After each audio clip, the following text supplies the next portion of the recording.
wagala yena ukuthi why uhulumeni adeploy amaphoyisa over 6 ngo-6 million ngo-600 million rand.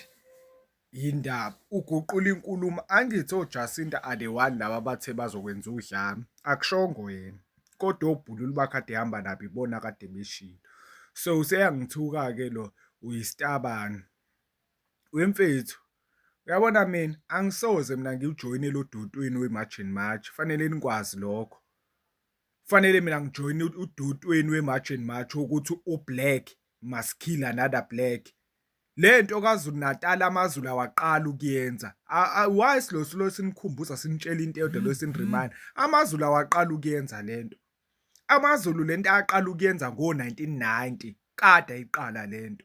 Kusalwa inkatha nelokhunjane ne-ANC. Kulwe i-IFP ne-ANC. Niyakwazi lokho, ayithi namhlanje anikwazi. Ebuzwa amaXhosa namhlanje they don't like Zulu people because babebuzwe eGoli kuthiwa yini indololwane. Athi amaXhosa ngesiXhosa ingqiniba, niwashaye. Mongabe nje uya ko-Cape Town noma uye emaXhoseni, amaXhosa ayayazi lo information, abeSuthu bayayazi lo information, amaVenda ayayazi lo information, amaTsonga, amalokhunjana, amaTswana bayayazi lo information, including amaVenda. Bayayazi leyo yinto, angikhulumi ngento engayazi, ayikho umuntu ongayazi lo ukuthi amaZulu bekade kuwabantu abanjani namanje kusabantu abanjani. Mina ngumZulu mina, kodwa angeke ngize ngimele inonsense. Kufanele manje mina ngipromote ukuthi ngihate amanye ama-tribe, ngipromote ukuthi I must hate abantu bokufika abakwamanye amazwe angale, labantu abamnyama abanjengathi. Umlando lo osikhombayo sonke as a black African ukuthi sisuka le phezulu kolokhunjane koKhongo. Umlando wethu usikhomba ukuthi sisuka le phezulu ko-South West Africa, la sisuka khona. Namhlanje fanele mina ngibe ne-hate because of umlungu owayenza lamabhoda lawawenza awaqamba ngegama lakhe. Hayi bafethu, anisimeleni kancane lo mdlalo weni mani udlala nje anuwudlale nodwa. At the end of the day ngikwazi ngeke vele uzuphasa, ningaze niyitshela mhlawumbe uzophasa. AmaZulu ayenza lento ngo-1990, ayenza ngo-1991, 1992, 1993, afeyila. Ayenza yona lento ngoba yethi ufuna ukuthatha izwe ngendluzulu bese yindlovu ey'ntathu. Akekho umuntu ongayazi lo nto, uyayazi. Namanje nisaqhuba lapho ngoba inhloso kaHlahla into elwelayo, especially to my Zulu people, into eliwa kakhulu kuliwa nokuthi ngoba upresident akayena umZulu. Kufanele silikhulume phela iqiniso.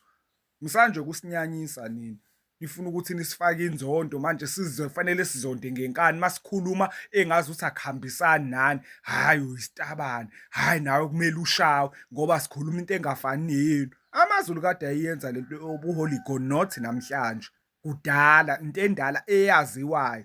Mesingayophenqa nje emabhukwini ngemuva leyo nto niyayazi.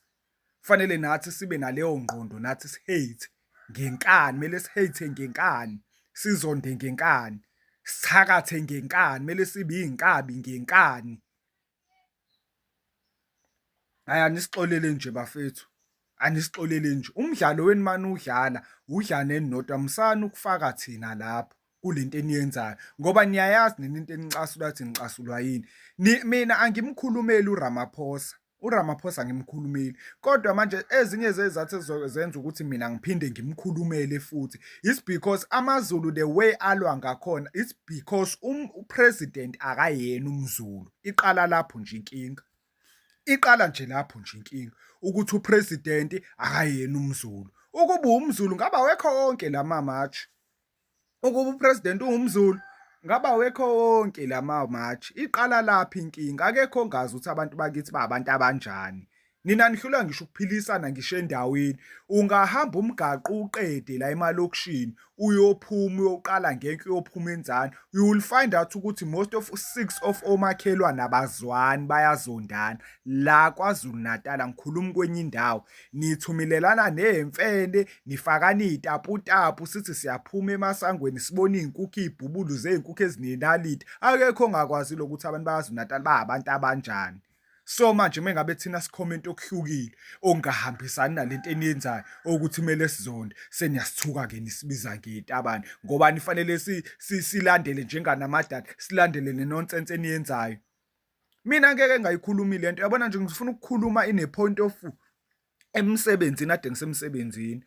UKhagadi-ke lapha ephakingini, uyajabula uKhagadi ukuthi uphiwe iwisa. Ngifuna ningizwe kahle, uphiwe iwisa. Hawu, nangu umlungu ungiphe iwisa, uthe kanjena inobukiriki iwisa, uthe umlungu nje asibe ready ngeyi-30. Nangu umlungu ungiphe iwisa ukuthi nje ngeyi-30 bayahamba. Yazi ngazibuza nje ngavele ngaba confused mina ukuthi hayibo, ujabela ukuthi uphiwe umlungu iwisa ukuthi kufanele ushaye abantu ngeyi-30 abanjengami, elushaya abantu abanjengami. Abelungu la bahlala nenqwaba yama-illegal foreigners ababelungu abamaNdiya, ngeke ubone beshayana benza lo doti enwenzayo nini. Kumele impela nishayane ningenelane emabhilidini nize niyabathreathenisha impela nithi nizoshisa amabhilidi ngeyi-30. UShilo uphakela umthakathi la. UShilo kade yisho lento esentabeni ukuthi bazophuma emabhilidini, bazophuma benqashe kuhle kwamagundane. Fanele thina masikhomenta into ehlukile kuzofanele sithukwe-ke siyitabane ngobani sikhuluma into ehlukile engafani neyenu. Sonke kumele sijoyine lo mgudweni wokuthi silwe. Hhayi kahleni nina, anisimeleni kancane nje. Nina khuluma niqiniso, especially to MaZulu people. AmaZulu eSouth Africa wakhulekile aqale ukulwa since uRamaphosa engenile because upresident akayena umZulu. Akayena nje umZulu. Futhi mina ngiye ngisho nje ukuthi abona nje ukuba uZuma akazange aphathe as umZulu eSouth Africa, ngabe nje asinayo yonke le nkinga namhlanje. Ngabe nje le nkinga asinayo namhlanje, le nkinga esesikuyona namhlanje. Ukube nje upresident kwangayena nje ulokhulu kwangayena uZuma owangena ngalesa sikhathi, ngabe namhlanje le nkinga esikuyona ngabe asikho kuyona. Iyonakale lapho kunede kwaphuma uZuma nje ngoba naku ewumZulu, naqala nangama-riots, naqala nama-holigoni nalo. Nizothi maniqeda abantu bokufika nizokwenzani ngoba nizobe nibhorekile? Phela ngiyayazi le genge yasehostela ayive ibhoreka uma isithe iyabhoreka ngoba ngaso sonke isikhathi yona ifuna ukuhlala ichitha igazi, ifuna ukuhlale ilwa. Bahlale bechatha ngentelezi la, behla zonke lezi zinto ey'babayo bay'hlela ukuthi bafuna ukuthi bawubulala abanye abantu. Mase niqedile-ke ngane-ke nizokwenza njani? Nizobe senishaya amaXhosa, nishaya amaVenda, e-KZN niwathuka, nithi awahamba aye kwi-province yabo. Siphelelwe umsebenzi ngobani? Inini amaVenda, inini amaXhosa, inini ukuthi. AmaZulu phela njalo, konke siyakwazi lokho. So nje bafethu msanje ukusifaka lo mqondo, nisifake ngenkani, kufanele manje sizonde. Uma singathanda sithande, kusana ukusenzisa into esingayithandi. Mina ungibona nje ngisafuna ukutravela ngiye kuwona la mazwe, ngiye ko-Namibia, ngizoya kanjani? Angikholwa nokuthi uma ngifika khona ngizobe ngisathi ngumZulu, kufanele ngikuphike lokho ukuthi angiyena umZulu ngoba automatically mengathi ngumZulu nje ngizothola isibhaqa ngoba amaZulu nje la ekhona ine-whole Africa yanuka phu. Anuka phu inzondo. Awafunwa ngempela-ke manje amaZulu kuyaziwa futhi abantu abayinkinga kakhulu amaZulu kuyaziwa. Ayithi akwaziyo msani ngaso sonke nani manikhuluma lokithi ama-South African cha nje amaZulu nje icacise ukuthi ibona abenza lento, babeyenza nango-1990s, akekho ongakwazi lokho. Namhlanje senikwenze ngazuthi kuyinto entsha, lento indala isuka lele koShaka babekwenza nakhona still. So msani ukusifaka nje thina lowo mqondo, sanje ukusifaka. Kufanele sizonde ngenkani, sinyanye ngenkani nathi.